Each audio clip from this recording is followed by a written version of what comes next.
IPC preparado a propósito de la procura y su impacto en la Administración de Justicia. Este informe, que yo he tenido el honor de dirigir junto con socios del área económica de la firma a la que pertenezco, tenía un objetivo de analizar la situación de la procura, teniendo en cuenta su pasado, teniendo en cuenta su presente y estableciendo algunas pautas para su futuro. Y ese informe tenía, a su vez, la necesidad de abordar la cuestión desde una óptica no solamente jurídica, sino también económica, ¿no? Por lo tanto, fue un equipo con capacidades mixtas el equipo que abordó la realización de ese informe. En la presentación del mismo, que tuvo lugar también en un marco incomparable, el Palacio de la Bolsa en Madrid, esa presentación fue seguida de un coloquio en el que María Emilia Casas reconocía el valor del análisis introspectivo de una profesión para saber exactamente dónde está, ¿no? Y yo querría destacar que, junto a esa virtualidad, también la tiene el permitir establecer debates como el que vamos a tener esta tarde, ¿no? Y para ello tenemos la suerte de contar con la vicepresidenta segunda de las Cortes Valencianas, Gabriela Bravo, con Lorenzo del Río, presidente del Tribunal Superior de Justicia de Andalucía, y finalmente con Celso Rodríguez, presidente del TSJ de Madrid. En la sesión, tal y como la hemos programado, yo voy a dedicar unos breves minutos para recordar lo que presentamos en junio a propósito del informe, cuáles eran sus principales líneas directrices, sus principales mensajes, con el objetivo de que esas reflexiones puedan dar pie a que nuestros ponentes expongan cuál es su visión sobre la situación de la justicia y la aportación del procurador a su eficiencia. Como decía, invitándoles a hacerlo no solo teniendo en cuenta su situación actual, sino las perspectivas de futuro, ¿no? En ese sentido, yo creo que enlaza muy bien con sesiones anteriores en las que también se ha planteado qué posibles reformas legislativas podrían potenciar la labor del procurador en esa consecución de la eficiencia de los procedimientos, todo ello, por supuesto, en beneficio de los justiciables, ¿no? De los usuarios del servicio público de justicia. El informe que fue presentado entonces y que da título a la sesión trata de abordar la labor del procurador desde varias ópticas. En primer lugar, expone cuáles son las principales funciones que asume el procurador en su ejercicio profesional individual. A continuación, señala cuáles son los principales contribuciones de la organización colectiva de la procura en los distintos niveles, por supuesto el Consejo General de Procuradores de España, pero también los 9 consejos autonómicos, los 67 colegios, las delegaciones y cómo ese entramado organizativo contribuye de manera colectiva al desempeño de la función de la procura. Y, a continuación, sobre la base de la premisa de que aquello que no se puede medir no se puede gestionar, el informe trata de medir cuál es el impacto de la actividad del procurador en la eficiencia del sistema de justicia para, finalmente, señalar cuáles son el impacto económico de esa actividad en términos tanto de Producto Interior Bruto como de empleo. Termina el informe con algunas reflexiones sobre cómo el procurador está llamado a cumplir un papel clave en los objetivos marcados en la Agenda de la Justicia 2030. Voy a hacer un muy rápido repaso de cada uno de estos puntos porque conviene refrescarlos para continuar con el debate que hemos planteado. El procurador, como todos saben, es aquel profesional especialista en Derecho procesal, pero también especialista en las tecnologías de la Administración de Justicia que contribuye al buen desempeño del proceso, desarrollando una pluralidad de funciones. La más representativa es precisamente la representación de las partes en el pleito, pero junto con esa labor desempeña también desde la reforma de la Ley Orgánica del Poder Judicial en el año 2003, con sucesivas reformas también de las leyes procesales en el año 9, en el año 11, en el año 15, una labor de colaboración con la Administración de Justicia, ¿no? Y probablemente es en esta última pata donde se percibe que existen posibilidades adicionales de que contribuyan a esa labor, ¿no? Y en la sesión anterior se debatía cuestiones como el acceso al punto neutro judicial o el papel que pueden desempeñar adicional que ya hacen en los procesos de ejecución de sentencias. Bien, en esta labor yo destacaría en estos momentos una característica que quizá es menos conocida que su especialización en Derecho, como es su especialización en las tecnologías de la Administración de Justicia. Al hilo de hacer el trabajo, y eso consta en una de las páginas del informe, tratamos de enumerar, y lo hacíamos no con carácter exhaustivo, el número de plataformas en el que el procurador se tiene que desempeñar en su trabajo diario. Eso, por supuesto, incluye el Exnet, pero también hay que tener en cuenta que nuestro sistema de distribución de competencias y el rol que desempeñan varias comunidades autónomas, que no todas, ¿no?, en la asunción de la Administración de Justicia, hace que también existan otros sistemas judiciales con los que interrelacionan. Pero esos hay que sumarlos a los que tienen que manejar los procuradores en su trabajo diario, tanto con notarios, con registradores, con la agencia tributaria, ¿no? Por lo tanto, esa capacidad de utilización de las herramientas demuestra que, lejos de ser la tecnología un avance que quite espacio, es una herramienta que potencia el valor de la labor que hace el procurador, ¿no? En ese sentido, poníamos de manifiesto en el informe la importancia que tiene el procurador en muchos casos cuando estas herramientas le obliga a ir rellenando una serie de campos, porque eso permite nutrir las herramientas y eso, a su vez, se nos decía también en la sesión más tecnológica, esa es el petróleo, la gasolina de la que tiene que vivir necesariamente la inteligencia artificial. Por supuesto, es de destacar la labor que realiza la Procura organizativamente configurada a través de los colegios, que lleva a cabo una labor de ordenación del ejercicio profesional con las funciones que realiza en relación con la asistencia jurídica gratuita y el turno de oficio, con los servicios de atención a las víctimas de violencia de género, también en los avances en la modernización del sistema de justicia, y ahí se decía en la mesa anterior el importante rol que puede desempeñar el procurador y que ya desempeña en la mediación, entre otras funciones que conectan fácilmente con esa modernización, y hay otras funciones adicionales que tienen un importante peso, como es el caso de las subastas, ¿no? En el informe se hace un análisis económico de las subastas con datos muy representativos, ¿no? Es cierto que a día de hoy las subastas que lleva a cabo a través del portal del Consejo General de Procuradores de España representa el 8% del total, pero ese 8% del total a su vez conlleva el 20% del importe de las ejecuciones. Y ello obedece a que, mientras que el portal de subastas del Boletín Oficial del Estado tiene una tasa en torno al 49% en el que quedan desiertas, en cambio son adjudicadas el 90% en el portal de los procuradores. Y, finalmente, también tiene un importante rol el Consejo General en el apoyo a los profesionales de la Procura en esos actos de comunicación que realizan como una de las funciones más relevantes en el rol del procurador en su colaboración con la Administración de Justicia. Vemos que esos actos de comunicación han ido incrementando progresivamente el año 2015 a esta parte, hasta hacerlo en más de un 96%, y la organización, la cobertura que proporcionan los colegios profesionales resulta clave para conseguir los objetivos que esa eficiencia que procura la comunicación telemática lleguen a buen término. Eso en relación con las funciones. La segunda parte del informe, como decía, tiene un enfoque eminentemente económico. Y ahí empezaba ese análisis económico tratando de dilucidar cuál es el impacto de la Procura en la eficacia, en la agilidad de los procedimientos. Ese análisis se lleva a cabo utilizando dos parámetros, la tasa de congestión, por un lado, y, por otro lado, la duración de los procedimientos.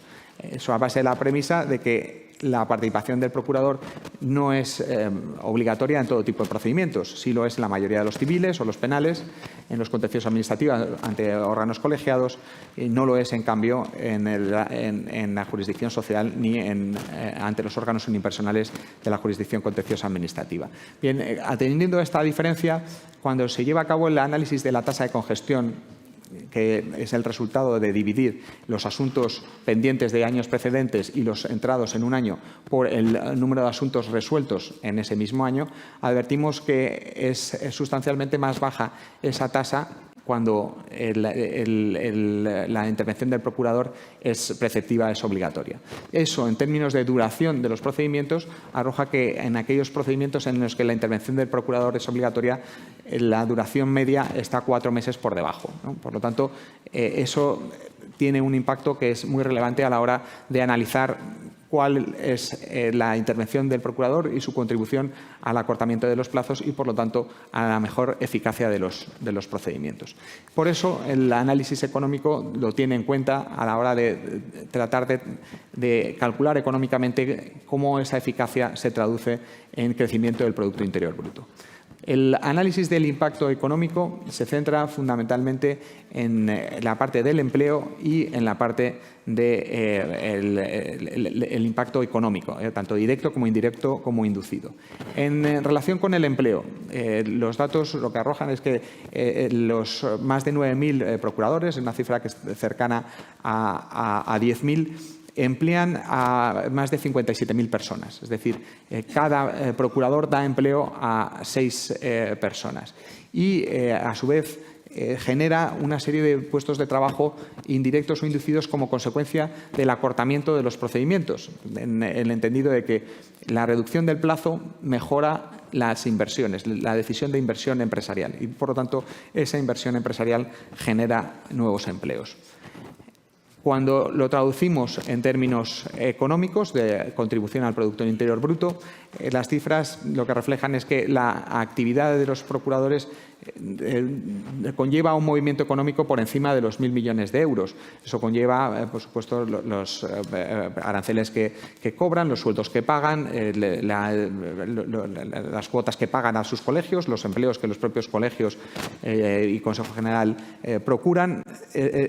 Toda esa actividad económica arroja una cifra por encima de los 1.000 millones de euros. Y está por encima de los 300 millones de euros la contribución a través de la mejora de la eficiencia del sistema procesal.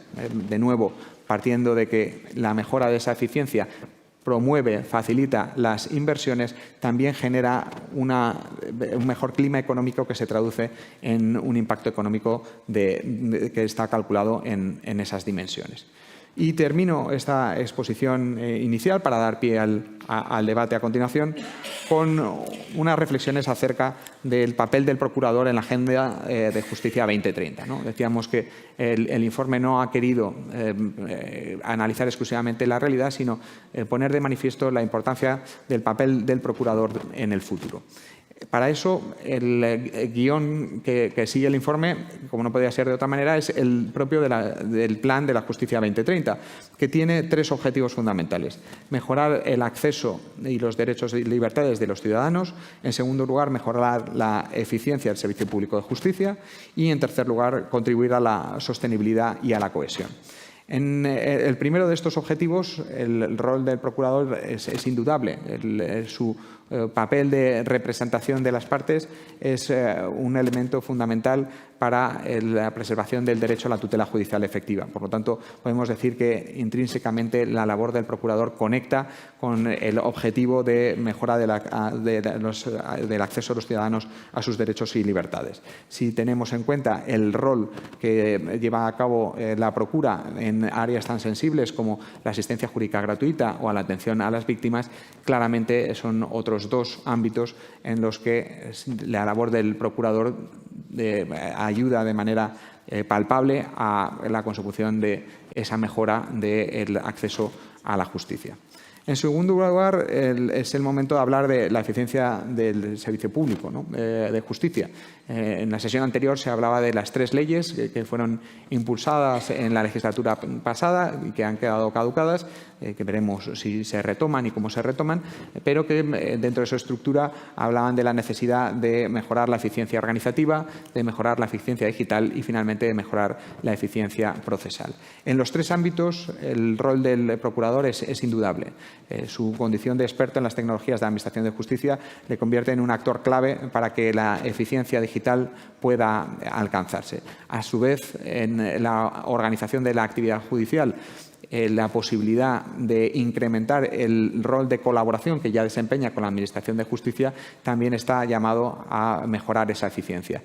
Y, por último, la eficiencia procesal es un proyecto de ley que abarcaba cosas muy dispares, pero probablemente la medida que era más conocida era la relativa a la introducción como requisito de procedibilidad de una negociación previa. Podía adoptar distintas formas, una de ellas la mediación. El hecho de que las instituciones colegiales hayan apostado claramente por la mediación, creando instituciones de mediación y procurando este mecanismo alternativo de administración de justicia, también pone de manifiesto la importancia en este área. Y, finalmente, es indudable que contribuyen a la sostenibilidad y a la cohesión con medidas como su implantación territorial o la posibilidad de llevar a cabo notificaciones telemáticas que, sin duda, entre otras muchas virtudes, en términos de tiempo, también lo tienen en una mucha menor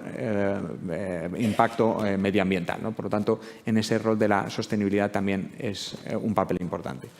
Yo no querría consumir más tiempo con la exposición del informe, sino escuchar las reflexiones que el resto de ponentes les ha suscitado su lectura y los temas que están planteados en él, ¿no? Por eso es un honor para mí ceder la palabra a doña Gabriela Abrego. Adelante, muchas gracias. Muchas gracias.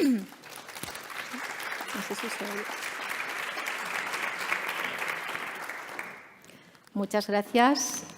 Muy buenas tardes a todos y a todas. En primer lugar, yo quiero agradecer al Consejo General de los Procuradores y a su Junta de Gobierno y especialmente a mi querido amigo Juan Carlos Esteve la invitación para participar en este congreso y que vista desde luego el programa tan interesante, tan actual, tan necesario, pues quiero felicitarles. Creo que encuentros como este, jornadas como estas, e incluso informes como los que nos acaban de presentar, son muy necesarios. Necesitamos escuchar todas las voces. Necesitamos escuchar a todo el mundo. Yo siempre he dicho que la justicia no es solo cosa de jueces, que para poder aportar una mirada distinta, para poder aportar soluciones, propuestas, tenemos que ejercer ese proceso de escucha a la ciudadanía para entender y comprender las disfunciones de la justicia. Escucha a los operadores jurídicos, que son los que todos los días tienen que estar ahí inmersos en esos procedimientos, algunos de ellos ancestrales y con metodologías, incluso en muchas ocasiones aún excesivamente decimonónicas. Escucha, por supuesto, a jueces, a fiscales, a personal, pero escuchar a todo el mundo y de eso es de lo que se trata. Por eso, pues, informes como el que encargó el Consejo General, desde mi punto de vista, son muy, muy necesarios. Aportan luz, aportan esa mirada, cada una desde la perspectiva de la posición procesal en la que estamos, pero, insisto, son miradas distintas, necesarias, complementarias, para poder avanzar. Así que mi enhorabuena por el informe, mi enhorabuena también por este congreso. Me van a permitir que inicie mi reflexión, ya que, además, desgraciadamente, la justicia, además, ha estado, llevamos ya meses, ¿no?, donde está en el foco, que les cite una película que para mí es impresionante, no sé, supongo que algunos de ustedes la habrán visto, que es la película Filadelfia.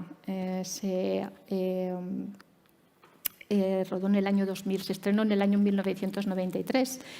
En esta película, que trata sobre el despido de un abogado homosexual que además está enfermo de SIDA, Andrew Beckett, cuando le preguntan por qué ama el derecho, por qué sigue en la justicia, él dice porque formas parte de eso que se llama hacer justicia y que cuando sucede de vez en cuando, no muy a menudo, es muy emocionante.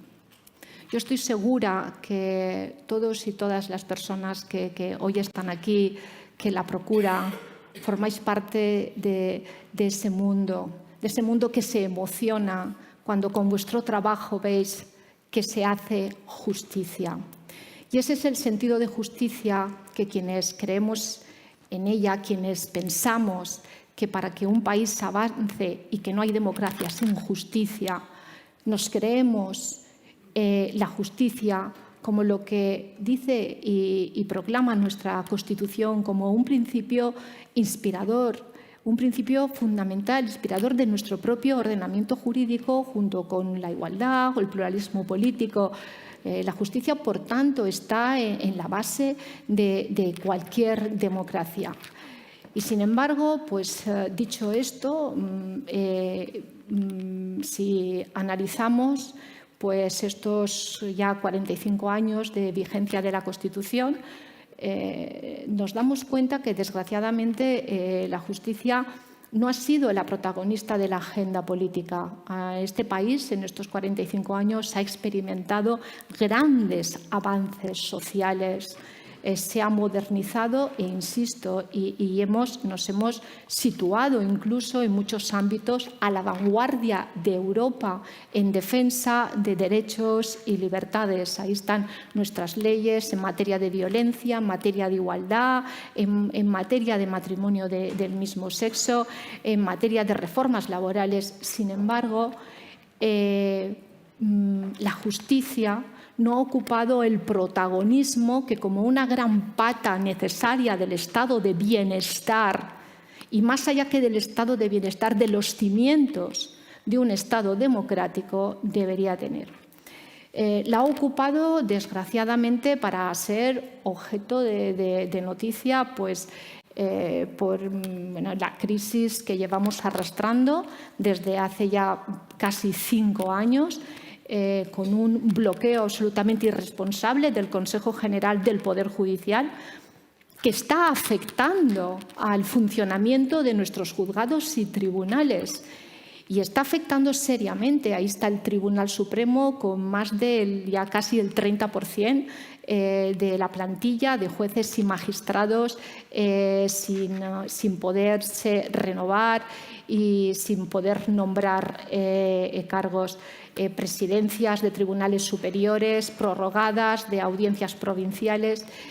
Pero además todo esto se le suma pues el clima de crispación, de confrontación, que también el momento político pues también ha dado de sí.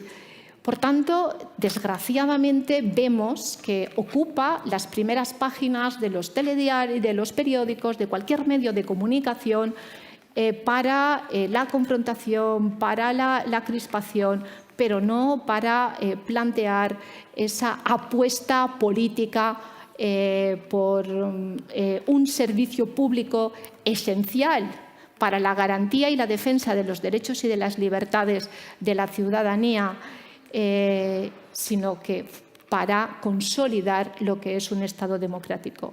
Yo quiero felicitar al Consejo por este gran título. Estoy segura que cuando pensaron en el futuro comienza hoy, no pensarían el momento político que estaríamos viviendo.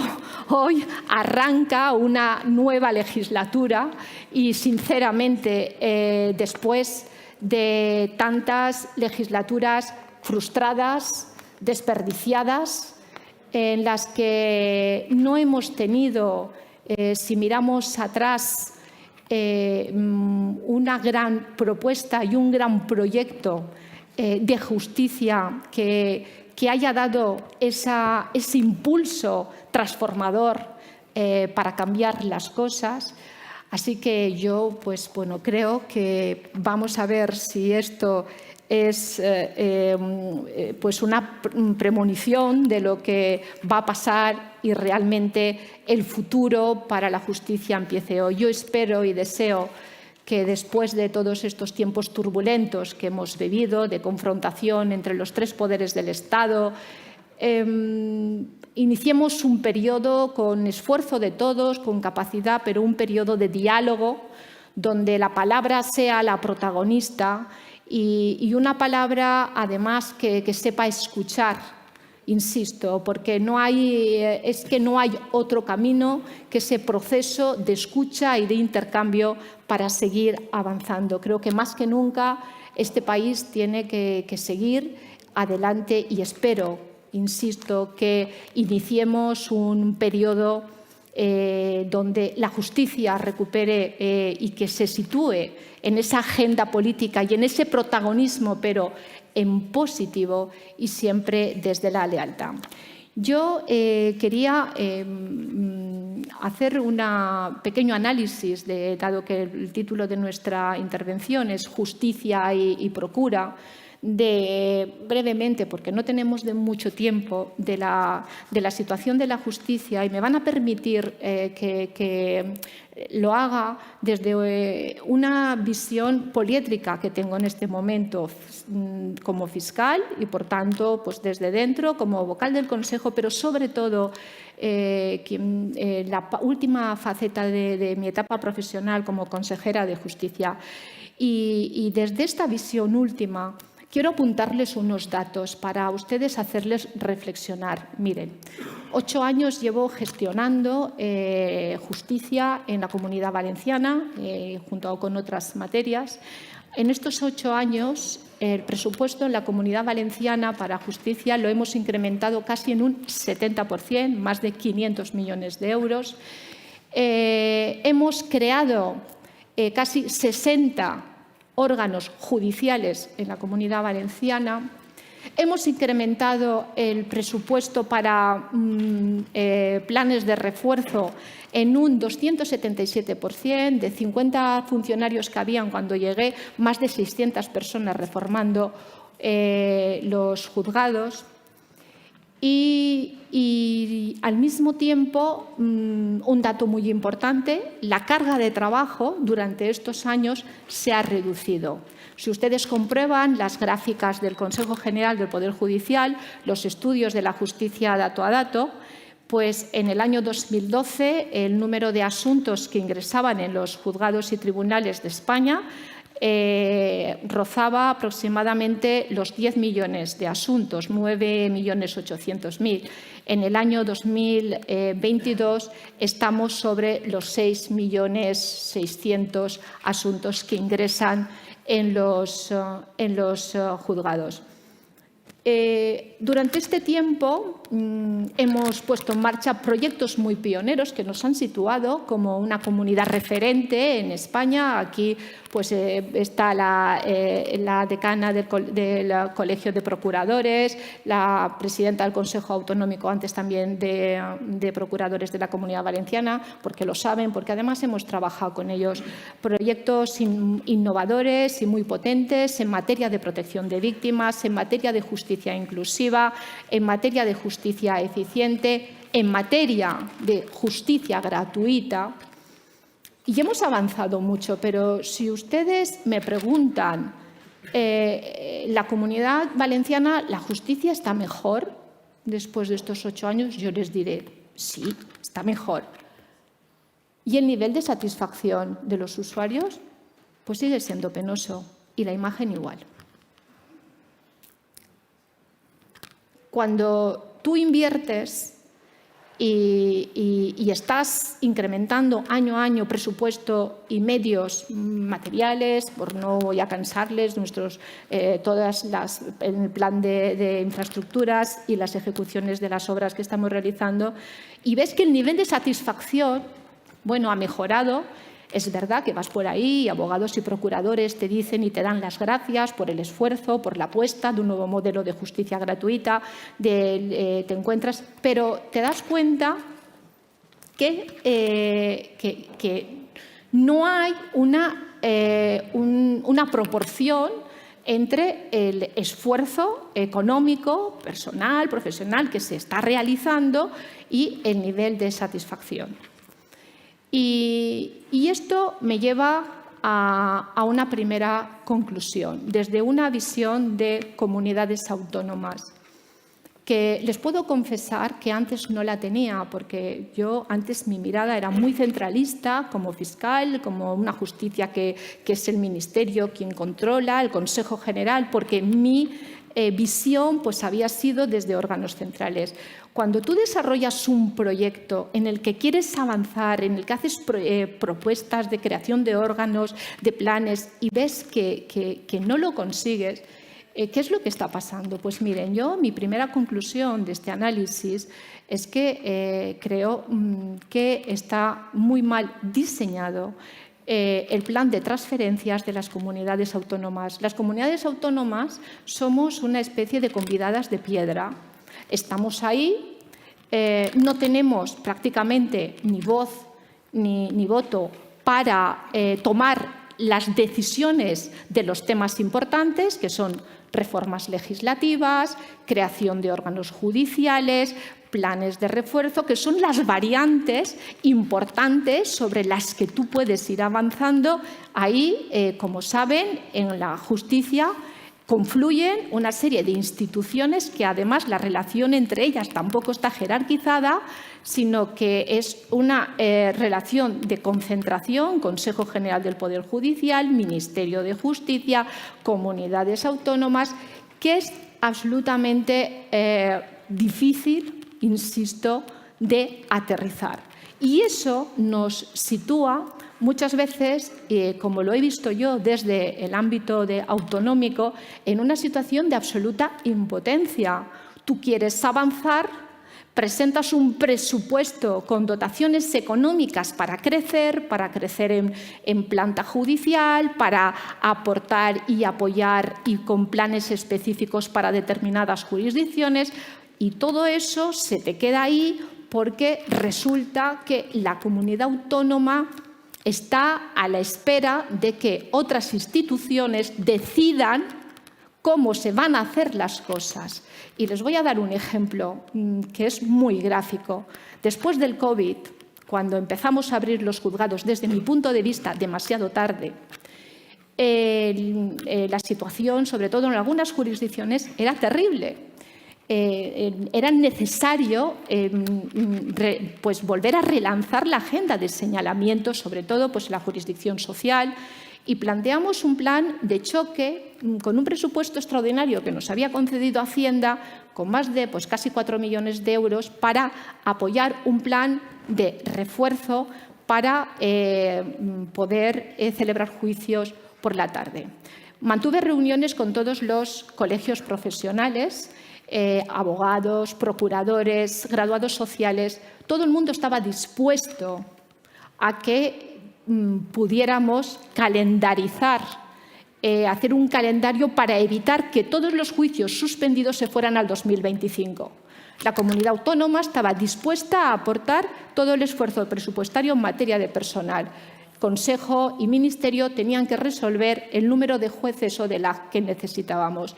Y, por supuesto, los profesionales de la justicia estaban dispuestos a realizar y a celebrar esos juicios, por lo menos para evitar que en las jurisdicciones pues, de temas más vulnerables pudieran quedar tan afectadas como era una parte de civil y como era social. Pues no pude ejecutar ese dinero. Simplemente es un ejemplo. No lo pude ejecutar porque el Consejo y el Ministerio me impidieron llevarlo a cabo. No era su plan era que los jueces se autorreforzaran, esperar a que saliera la nueva promoción de jueces para hacer un refuerzo durante 6 meses, pero iban a celebrar no los juicios que se iban a suspender, esos ya se habían señalado para el 2024, sino los nuevos que entraban. Este es un ejemplo. No quiero extenderme, pero es un ejemplo de que, evidentemente, creo que después, insisto, de 45 años de vigencia de la Constitución, la justicia no está adaptada al Estado autonómico. Las transferencias no están bien resueltas. Pero lo peor de todo es que la sensación que tienes cuando haces todo ese esfuerzo inversor es que estás invirtiendo en un sistema y en un modelo totalmente ineficiente. La sensación que tienes es que parece que en vez de invertir estás desinvirtiendo. ¿Por qué? ¿Y por qué pasa esto? Yo apunto 3 razones, además.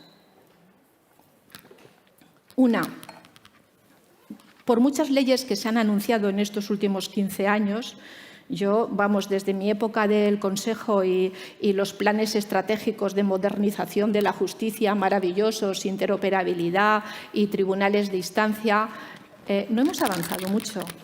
Y esa es la realidad. Y la realidad es que nuestro modelo se sigue sustentando sobre 2 leyes decimonónicas.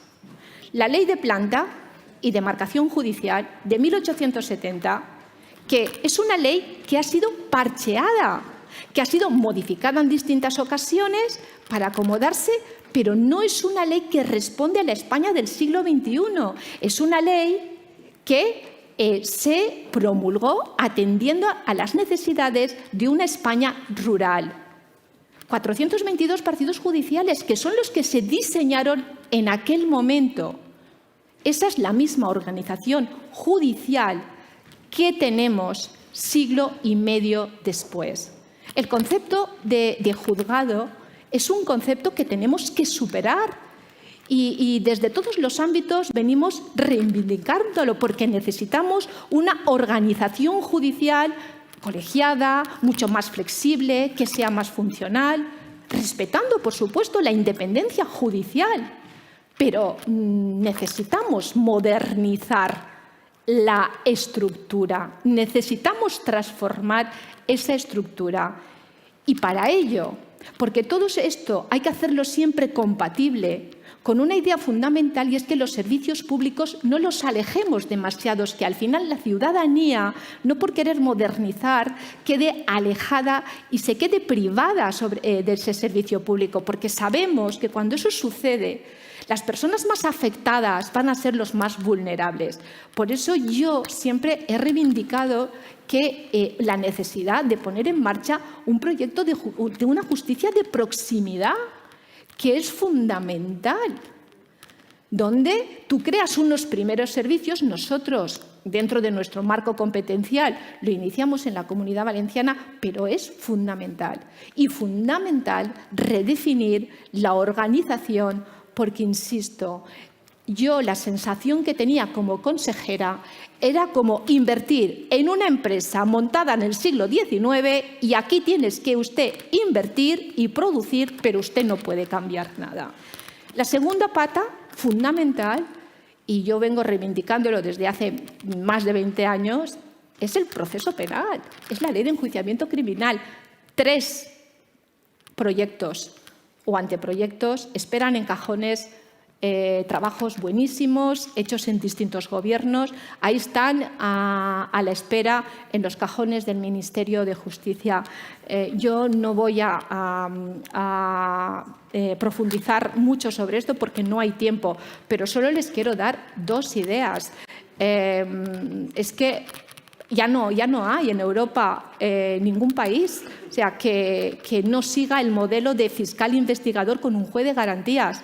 Y necesitamos un proceso penal, primero, que sea más garantista. Y ahora no tengo tiempo de explicar por qué. Pero, en segundo lugar, para homologarlo también al resto de los países de nuestro entorno.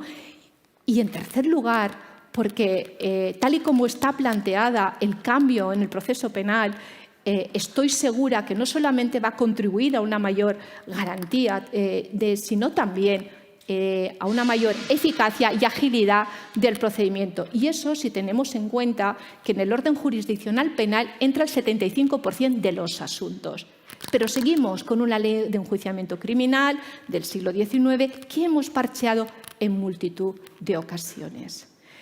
Nuestra gran asignatura pendiente, que son las nuevas tecnologías, que, en fin, vamos un poco mejor, con una lentitud que no es digna de nuestro tiempo y con un grave problema que yo estuve presente cuando se firmó el primer convenio de interoperabilidad en el Consejo General del Poder Judicial.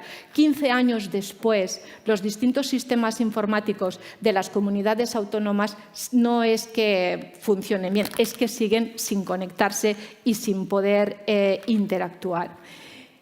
Necesitamos, por tanto, avanzar y abordar un proceso de cambio transformador en la justicia, que nos lo creamos de una vez por todas. Yo, sinceramente, creo que las leyes que se han presentado en la legislatura pasada, algunas de ellas seguían parcheando y algunas de ellas les faltaba ambición. Y, por tanto, creo que, tal y como reza vuestro lema, el futuro comienza hoy, creo que es una magnífica oportunidad para que planteemos propuestas ambiciosas de qué organización judicial queremos, qué proceso penal queremos, qué otras fórmulas para resolver conflictos que también están vigentes en otros países, como la mediación, cómo podemos implementarla y crear esa cultura de la paz social y del diálogo y del acuerdo para que desjudicializar también y que no todo tenga que ser resuelto por el juez. Y otra parte importante, que es en la que yo me quiero centrar, es el papel de los procuradores en todo este cambio. Yo creo que los procuradores, y lo he dicho al principio, tienen mucho que decir y mucho que aportar. Y tienen mucho que aportar en una parte del ámbito de la justicia que a mí me ha preocupado mucho a lo largo de estos 8 años y que es la parte que más autonomía tenía además y en la que más también he podido profundizar. Y he encontrado en los procuradores, he encontrado grandes aliados, he encontrado en los procuradores y también en los abogados grandes aliados para cambiar el modelo de justicia gratuita, para cambiar el modelo de atención a las víctimas del delito. Y ello nos ha permitido en la Comunidad Valenciana poder poner en marcha proyectos potentes en estos ámbitos para generar un modelo de justicia gratuita como un servicio público esencial. ¿Por qué la justicia gratuita tiene ese valor tan importante? Pues porque, miren ustedes, para poder acceder a la justicia en condiciones de igualdad, para que tu territorio o tus condiciones económicas no supongan un factor que te alejen de los servicios públicos o de la justicia o del acceso a la justicia, para poder garantizar la tutela judicial efectiva que proclama nuestro artículo 24 de la Constitución, es fundamental generar un motor potente de protección y de defensa de los más desfavorecidos. Y eso es la justicia gratuita. Y desde el año 17, desde el diálogo, trabajando con ellos, que venían siendo humillados, pertrechados, mal pagados, conseguimos poner en marcha un decreto potente, porque es un decreto que no solamente recupera retribuciones, dignifica, dignifica el trabajo que realizan. Ahora mismo la Comunidad Valenciana, junto con Canarias, es la comunidad que más invierte en justicia gratuita de toda España. Pero no solamente es eso que era necesario y era fundamental, sino lo más importante fue esa mirada amplia que conseguimos generar entre todos para crear un modelo en el que nos planteamos sí tenemos que pagar más, sí tenemos que abrir también el ámbito de actuaciones procesales que tienen que ser retribuidas y que hasta ahora el procurador o la procuradora o el abogado lo hacían sin cobrar nada, sino que además la necesidad de especialización, de profesionalización, la necesidad de generar servicios también de atención al público. Y pusimos en marcha convenios tanto, para nosotros ha sido muy importante el convenio con los procuradores. Somos creo que la segunda comunidad autónoma junto con Andalucía que por primera vez ponemos en marcha y lo incorporamos así a nuestro decreto de justicia gratuita, la asistencia a las víctimas de violencia desde el primer momento. La ley de justicia, la ley de asistencia jurídica, ustedes saben que garantiza a las víctimas de violencia la asistencia letrada, pero ¿y qué pasa con su representación procesal? ¿Quién comunica a la víctima? Todas las notificaciones, ¿quién la asiste? ¿Quién la representa? ¿Por qué solo tiene que empezar a disponer de este derecho a partir del momento de la fase intermedia? Y entendimos la importancia y la necesidad de que la víctima tuviera su representación procesal desde el minuto cero. Y desde luego les puedo decir que vistas el informe que he visto, los datos que he visto en el informe que han presentado los procuradores en el año 2021, en 240.000 procedimientos se personaron. Creo sinceramente que si esta medida se incorpora en el ámbito nacional, se incorpora a la ley estatal, se modifica tanto la ley de protección como la ley de asistencia para que el procurador esté presente también en el momento de la denuncia, yo estoy segura que las víctimas de violencia estarán mejor representadas, más protegidas y mejor defendidas. ¿Por qué? Pues miren, es posible que haya voces también que nos digan por ahí que hoy en día, con las nuevas tecnologías, quizá esa presencia de la representación procesal no sea tan necesaria, porque realmente la mayor parte de las comunicaciones ya sabemos que son telemáticas. Pero, sin embargo, esas voces olvidan que en nuestro territorio, en España, sigue habiendo una gran brecha digital. Y quien sufre esa brecha digital normalmente son las personas más vulnerables. Normalmente son las familias con menor potencial económico, o son todas aquellas personas mayores que viven también en el ámbito rural. Y en el ámbito rural, porque así se desprende también de la última memoria de la Fiscalía General del Estado, se están incrementando el número de feminicidios, mucho más incluso que en el ámbito urbano, porque allí las actuaciones machistas, las actitudes machistas están más interiorizadas dentro de la sociedad. Y todas estas personas, todas estas mujeres necesitan y tienen derecho a contar con un profesional que desde el primer momento les asista, les informe, las acompañe.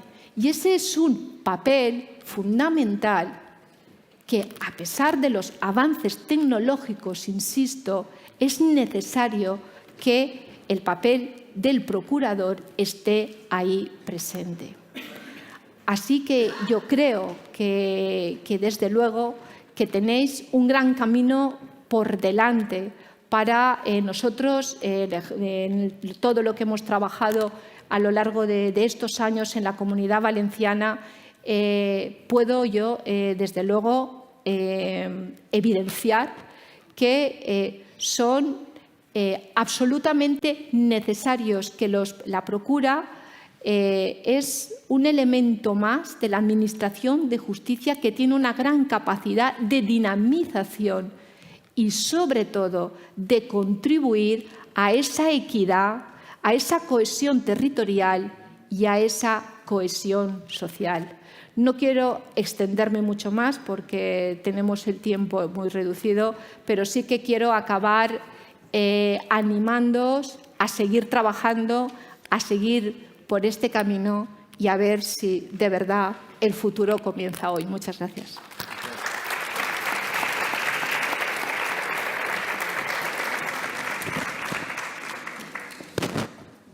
Don Lorenzo, adelante. Pues muchas gracias.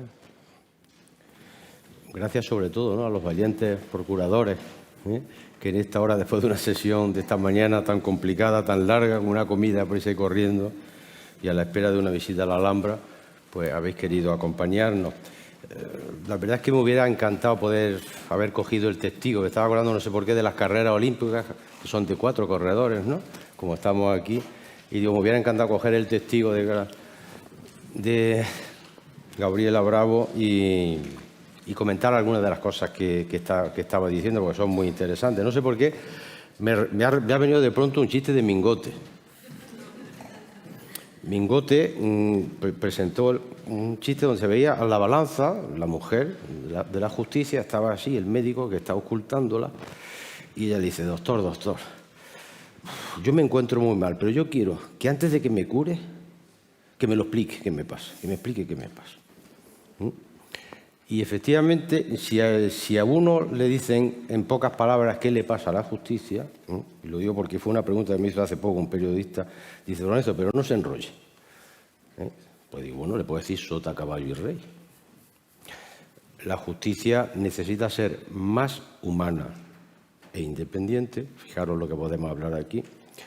La justicia necesita ser más útil y eficaz, y la justicia necesita ser más razonable en su uso. Y en esas 3 parcelas son fundamentales actuaciones de profesionales como los procuradores, como después intentaré decir en muy poco espacio de tiempo, porque no lo vamos a tener, sino hacer eso el pobre, que después del viaje que se ha pegado a Madrid se va a poder quedar sin tiempo para hablar. Son esenciales, y son esenciales también reformas legislativas sobre las que has comentado ella. El problema es que la política implementalista ya no nos sirve, es lo que ella estaba reflejando. Más juzgados, más jueces, más juzgados, más funcionarios. Sobre una estructura rígida, obsoleta e ineficaz es simplemente seguir tirando dinero. Hay una frase que muchas veces se dice, las políticas implementalistas muchas veces no sirven, porque las inversiones se pierden por las rendijas de la organización. Tenemos una estructura de trabajo absolutamente rígida, ineficaz, en juzgados estancos y numerados, como si fueran islotes, cédulas aisladas, y donde no existe pues, una organización de trabajo colegiada. Y hay que caminar a un sistema de organización radicalmente distinto. Yo decía ayer de broma eso que se hablaba al principio, hace años, cuando yo empecé o cuando estaba ya un poco en responsabilidades. Hay que transformar la justicia, hay que modernizarla, hay que mejorarla, Ahora se hablaba de hacerla más eficiente, y yo creo que ya lo que hay es que refundar la justicia. Es que hay que refundarla, de verdad. Y para eso es necesario un consenso político. Fijaros, hablar ahora de consenso político, hablaros. Pero bueno, tendrá que estar en la agenda política, pero fuera de la confrontación partidista. Si conseguimos eso, conseguiremos unas leyes. Llevamos 4 legislaturas, no solo con 3 proyectos de la Ley de Enjuiciamiento Criminal, llevamos 20 y tantos años de proyectos de una nueva organización de trabajo, que es lo que hace falta, porque si no, estamos trabajando sobre el puro voluntarismo. La justicia funciona porque todavía hay profesionales, jueces, letrados, funcionarios, serios y responsables, pero no porque el sistema ayude a eso. Cuando las personas empiecen, las inercias vayan a cambiar, esto será cada vez más complicado de arreglar. Entonces, en fin, ese sería un poco ese diagnóstico. Y ahora, como no puedo hablar sobre eso, me vaya a perdonar que sea muy breve, de verdad es que me da mucho apuro porque me han dicho que a las 6 tenéis que estar en la Alhambra. Entonces, ahí sí que no podéis llegar tarde, ¿sabes? Entonces, pues no sé, en 3 o 4 minutos me referiré un poco a los procuradores en estos retos. Yo tuve la ocasión de leer en el mes de julio la revista vuestra, la presentasteis el día 21 de junio, me parece que era el Día de la Procura en Madrid. Me he leído todo ese informe, que felicito sobre el particular, y ayer comentaba yo que nos asentamos ya sobre un terreno firme en vuestra profesión. Yo creo que estáis asentados, yo creo que ya nadie discute. Si por tanto no se discute ya ese tema, lo que hay que ver es si pasamos de las palabras de verdad a los hechos. Entonces, en este informe, en 3 o 4 apartados, habláis por un lado, el procurador es el nexo que une a las partes con sus abogados y con los órganos judiciales. ¿No lo creemos o no lo creemos, que es el nexo? Tiene la misión de auxiliar y cooperar con estos en todo lo que sea posible. es bueno para reducir los tiempos muertos y evitar ralentizaciones. Y, por tanto, nos sirve para impulsar, para la buena marcha del proceso, para la comunicación y para la colaboración. Si nos creemos esto, tendremos que avanzar de verdad. Si creemos que es el nexo, que tiene que ayudar en todo lo que sea posible y que nos reduce los tiempos, que es nuestro problema ahora mismo, porque tú dices en la Ley de Enjuiciamiento Civil, las notificaciones serán dentro de los 3 días. Bueno, hombre, las notificaciones que hagamos a través del servicio del ERNES, pero el resto de notificaciones, los 3 días son 3 meses, o por no decir... Entonces, creo que hay que ir, por tanto, en ese sentido de esa organización, que sea individual o profesional. Por eso hay que potenciar esa eficaz de ejecución y, por tanto, hay que potenciar esa realización de actos de comunicación y de auxilio. El otro día, o ayer por la tarde, se hablaba de ese auxilio nacional y no solo nacional. Y por eso existen esos servicios. Y esos servicios que son colegiados, como la Procura, colectivamente organizada, sobre justicia gratuita, sobre turno de oficio, sobre lo que comentaba Gabriela, de violencia de género y de atención a la víctima, que han funcionado también. Nosotros los tenemos aquí en Andalucía y mañana hablarán sobre ese tema. Y sobre todo los servicios comunes de comunicación y de servicios de guardia. Y la dimensión práctica, que también se estudia en ese trabajo tan importante, de las funciones con respecto al portal de subastas, con respecto a la gestión y realización de bienes, a la expedición de certificados, poderes telemáticos. O sea, tenemos ahí un ámbito importante de actuación que por eso terminabais con esa Agenda 2030. Esperemos que sea verdad el 2030, porque desde el 2001 estamos esperando. Yo recuerdo mi tema de oposición, el tema 18 de las oposiciones, que decía, el tiempo que todo lo muda tiene su importancia, en el tema de la extinción de las acciones, en el tema 18 de Derecho Civil. El tiempo que todo lo muda, no muda la justicia, porque pasa el tiempo, pero no muda nada. Entonces, yo lo que creo que si decimos que el futuro comienza hoy, lo que tenemos es que comenzar de verdad en creernos. Si queremos que la Procura pueda ayudarnos mejor en reducir los tiempos, en mejorar e impulsar el procedimiento, pues vamos a hacerlo. Vamos a hacerlo. Yo soy bastante claro. Yo no me gusta ya andarme con paños calientes. Si nos vamos a la Ley de Enjuiciamiento Civil, a la intervención de procurador, y le decía el procurador podrá comparecer a los solos efectos, parece como es un oír y recibir, parece que no puede hablar, mudo, oír y recibir. Bueno, a lo mejor si tiene una labor, como así decirlo, y hemos dicho que la justicia tiene que ser más humana, que tiene que ser presencial en determinados momentos, que tiene que ser asistencial en determinados momentos, que se quiere incluso hacer una función mediadora de impulso de otras soluciones, pues tendremos que ver qué significa esa función. No podrá formular solicitud alguna. Los procuradores corresponde prácticas de actos procesales de comunicación y tareas de auxilio y cooperación. Pues habrá que reformar ese tema. Lo he estado viendo. Por eso esa ley de eficiencia procesal, con todos los déficits que pudiera tener, avanza y sería novedosa porque ya recoge en el 539, igual que en otros, todas esas actividades relacionadas con una mayor comunicación o con todo lo relacionado con las materias propias de ejecución. Pero, en definitiva, tendremos que ir por ese camino. Tendremos que potenciarlo. Porque estamos hablando de deberes, por otro lado. No es que yo quiera, es que es mi deber. Porque si soy el nexo, como se decía hace un momento, pues tengo que estar siempre con mi abogado, con ese cliente, siempre al corriente y con una función de información y de conexión que ahora mismo muchas veces es muy difícil. Por eso decía lo de la justicia más humana e independiente, que son dos aspectos distintos que relacionados.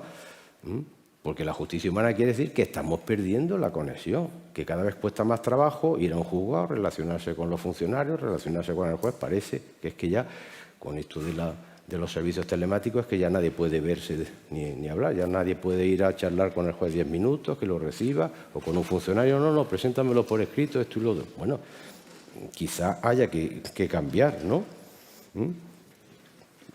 Realizar en interés de acudir a los juzgados, y luego se añade en esa reforma, en ese artículo del 26, lo he estado viendo en ese proyecto, se hubiera añadido a la realización de todas las actividades de ejecución, que bien, por supuesto, en conexión, por delegación, por autoridad, con el secretario, con el DAS, que sean convenientes. Entonces, yo creo que lo que hay es que potenciar esa posibilidad.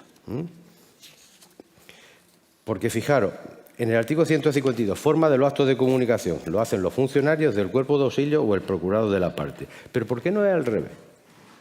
Si decimos que es obligatoria la asistencia y representación con abogado y procurador, ¿por qué tengo yo que decir que se haga con el procurador las notificaciones?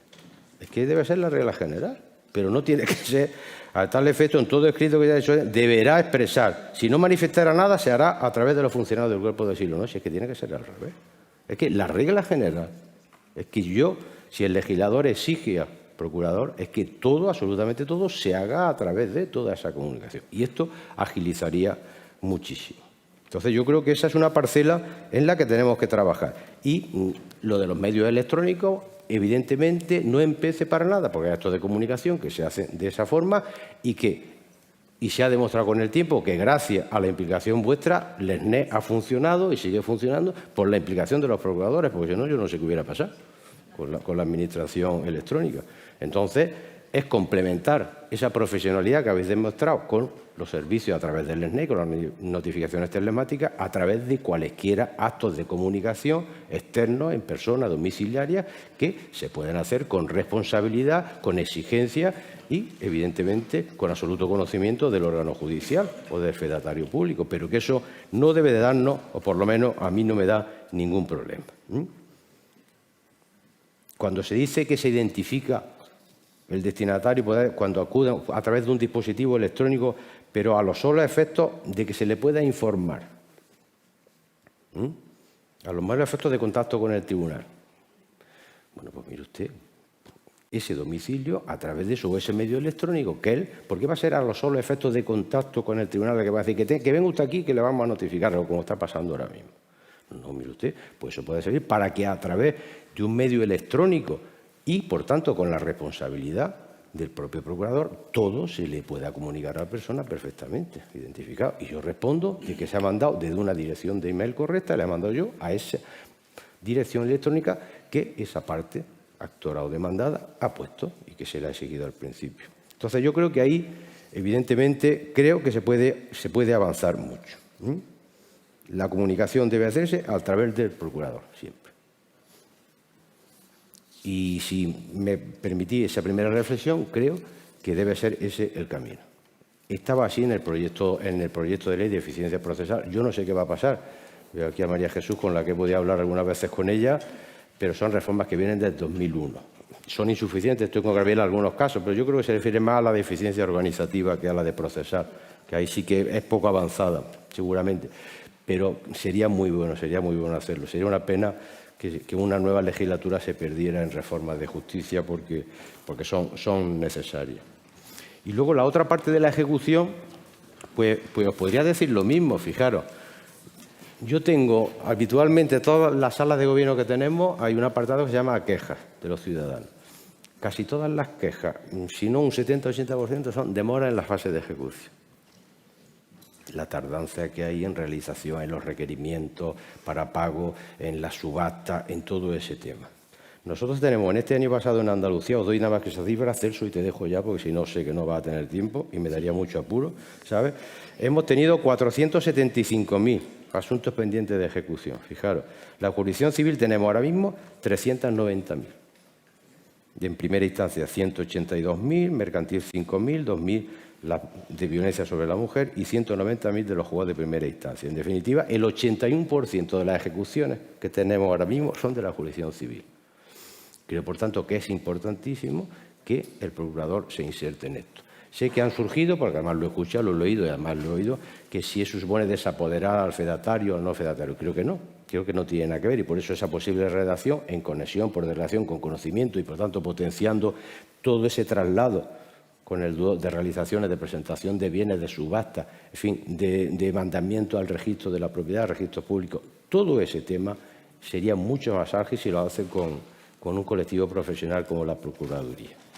Entonces, yo, perdonadme que me haya limitado tanto la exposición, pero es que me da pena por el compañero de Madrid que ha venido y por vosotros, que es que a las 6, si no estáis, no enseñan la Alhambra. Que creo que hay que, evidentemente, creerse que de verdad se pueden hacer otras cosas y que se puede mejorar la justicia a través de los procuradores y yo creo que ese puede ser el camino. Gracias.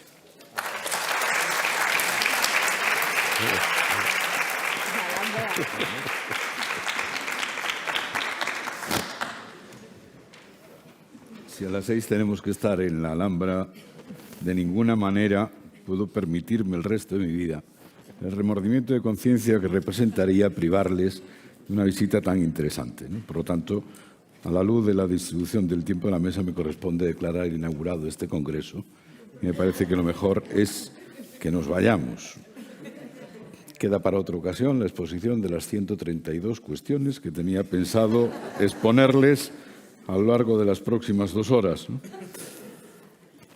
Y en 3 minutos, no me queda más tiempo, insisto, el remordimiento sería mucho peor, voy a dar un cierre sincero. Podemos nombrar a las cosas de 2 modos normalmente en esta vida, de un modo suave o de un modo claro. Podemos darle muchas vueltas a la situación de la justicia en España. Creo que solo tiene una palabra. La situación de la justicia en España es mala. Si lo queremos decir de forma extensa, podemos decir muy mala. Ustedes son el primer termómetro del funcionamiento de eso que se llama, y no lo es, el sistema judicial. No tenemos un sistema. Tenemos una justaposición de estructuras donde, siendo la justicia, en teoría, una cuestión de Estado, dispone el Consejo, el Ministerio de Justicia, cada comunidad autónoma que ha asumido transferencias del modo que le viene a bien, y eso produce una dispersión que milagro es que permita que las cosas funcionen lo mal que funcionan. Asombrados estamos muchas veces de lo mal que funcionamos. Esto podría ser mucho peor, sin duda alguna. Se han dicho muchas cosas que me encantaría comentar, como ha dicho mi compañero Lorenzo, pero voy a referirme al título del Congreso, ¿no? Fantástica frase, la señalada al margen de cualquier otra referencia. El futuro comienza hoy. ¿Cuántos años llevamos diciendo en justicia esto mismo? Más o menos. El futuro para nosotros comienza cada día. Y lo malo es que se ha convertido en lo que los sociólogos denominan una realidad horizonte. Eso que vemos cuando navegamos en medio del océano y a medida que parece que nos acercamos, se aleja permanentemente. No soy nada pesimista sobre esta nueva legislatura que ha comenzado hoy. Nada optimista. Absolutamente nada optimista. No confío para nada en que la justicia vaya a ser ni protagonista de la agenda política ni considerada siquiera una cuestión de Estado. Lamento expresarme en estos términos. Como decía al principio, hay 2 formas de utilizar las habilidades expresivas, la indirecta o la sincera. Y en este caso ya les dije que yo optaba por la sinceridad. Estamos en valoración ciudadana por encima solamente de 3 referentes según el último estudio de Metroscopia. Por encima de los políticos, por encima del Congreso y por encima del Senado. Qué triste comparación. Estamos muy alejados de cualquier otra institución. Y en los cuartos, por la cola, con estos referentes nada más, ¿cómo lo va a percibir la ciudadanía? Lo que ustedes sufren cada día al acercarse a un juzgado. Una demora, otra demora, 6 escritos recordatorios para que provean algo que se presentó hace tanto tiempo, cuando no llegaban hasta hace muy poco, y decían que no podían enseñarle el pleito 614/2020 porque era de Manuel y hoy estaba teletrabajando. Hemos sufrido absolutamente...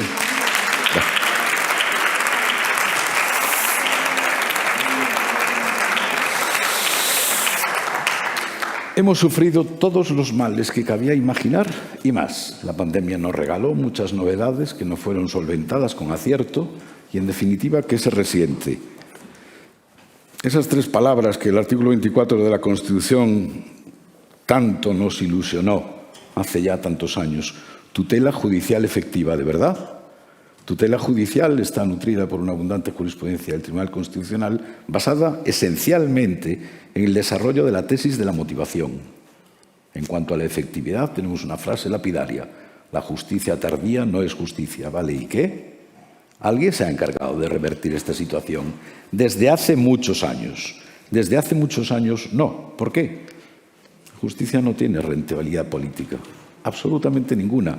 Esa es mi humilde visión descarnada de las cosas y, por lo tanto, nunca tendrá la atención de otras áreas. ¿Saben ustedes cuánto cuesta un Eurofighter o un F-18A de los modernos?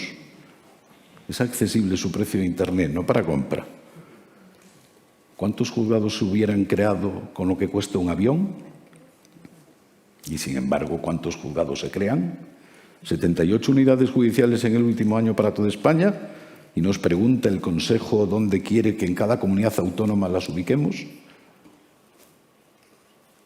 7 correspondieron a Madrid sobre una planta prevista de un esfuerzo creativo mínimo de 129. La respuesta, ya que estuvo tan de moda estos últimos días el citar a algún poeta, bien podría pasar por aquello de que es poesía y tú me lo preguntas, ¿no? Fijando tu pupila en mi pupila azul o al revés, o como sea esto, ¿no? Pero mire usted donde quiera.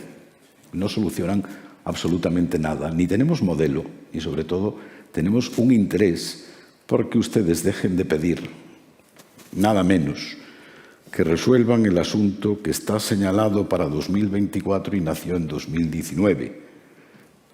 Y para finalizar, cuestión importantísima para ustedes, la ejecución. La gente no quiere una sentencia para poner en su casa en un marco.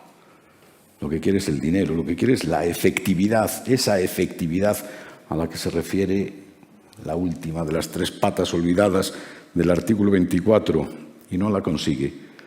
¿Y ustedes qué le explican al cliente? Una vez y otra vez y otra vez, cuando ha depositado en su confianza en sus manos, ¿le echan la culpa al sistema? La tiene. Pero eso no soluciona absolutamente nada.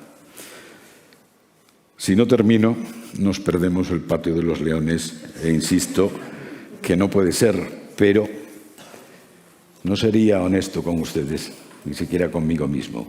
Si aprovechando una intervención en un foro que a propósito de la justicia se plantea cuáles son sus retos, me callase lo que pienso en este instante.